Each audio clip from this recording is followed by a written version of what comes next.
नमस्ते प्रणाम। आज हम एक सहारा इंडिया पर गाना गावे जाते और बहुत दुखित गाना बा। गाना के माध्यम से दीदी भैया रउन के पास हम कुछ दुख सुनावे चाहते। और देखूं दीदी भैया कि गरीब के कोई सहारा निखे, कोई निखन साथ देवेला भैया। अगर जो हमरो पास कुछ रुपया रही तो कहूँ हम बुनती तो कोई हमरा साथ दे देतन। अधर अगर जे केकरो तो पूरा हमरा नहीं पता, कोई नेता बड़न या सरकार बड़न या मंत्री होखस, अधर चुनाव होखे वाला बा, जहाँ नइखे कैंप गड़ाइला वहाँ कैंप गड़ा जात बा। जहाँ नइखन जुमे पारत जंगल बा, रोड नइखे वहाँ जुम जात बड़न। बाकी दीदी भैया देखूँ हमरा नधर गिरल ही सहारा में कुछ पैसा जमा करके और सभी कोई कल्पत बा, रोत बा। अब हेडक से कितना बीमार बा, कितना के जानो हत्या हो गई। बाकी कोई केकरो साथ देवे वाला नहीं खे। अगर दीदी भैया अगर जे मंत्री के पास अगर जी बात जाए तो गरीब के साथ दे दे बहुत अच्छा। दीदी भैया हमरा बेसी नहीं खे बुझात, दुख तो बहुत बा। बाकी वीडियो हमार आगे बढ़ाई, कमेंट करब, लाइक करब, सब्सक्राइब करब और शुरू से अंतिम तक वीडियो हमार देखब। गरीब माजा दुर्वन लुट गइल सहारा में मोदी जी। गरीब माजा दुर्वन लुट गइल सहारा में मोदी जी। पावर लेके चुप काहे बैठल बानी ये मोदी जी। पावर लेके चुप काहे बैठल बानी ये मोदी जी।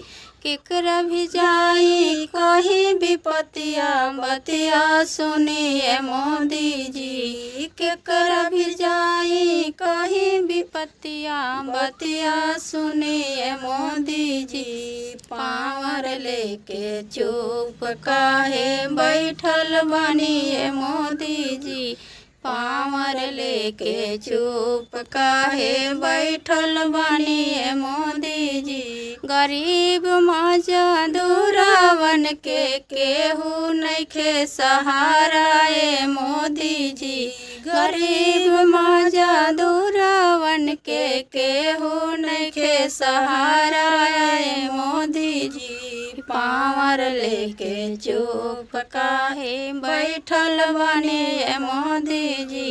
पावर लेके चुप काहे बैठल बने मोदी जी। पूरा हिंदुस्तान के भरोसा बाए मोदी जी। पूरा हिंदुस्तान के भरोसा बाए मोदी जी। पावर लेके चुप काहे बैठल बनिए मोदी जी। पावर लेके चुप काहे बैठल बनिए मोदी जी। कईन बारी कह के भरोसा दिलाए मोदी जी। कईन बारी कह के भरोसा दिलाए मोदी जी। पावर लेके चुप काहे बैठल बनिए मोदी जी। पावर लेके चुप काहे बैठल बनिए मोदी जी। गरीब मजदूरवन के मनवा टूटल मोदी जी। गरीब मजदूरवन के मनवा टूटल मोदी जी। पावर लेके चुप काहे बैठल बनिए मोदी जी। पावर लेके चुप काहे बैठल बनिए मोदी जी।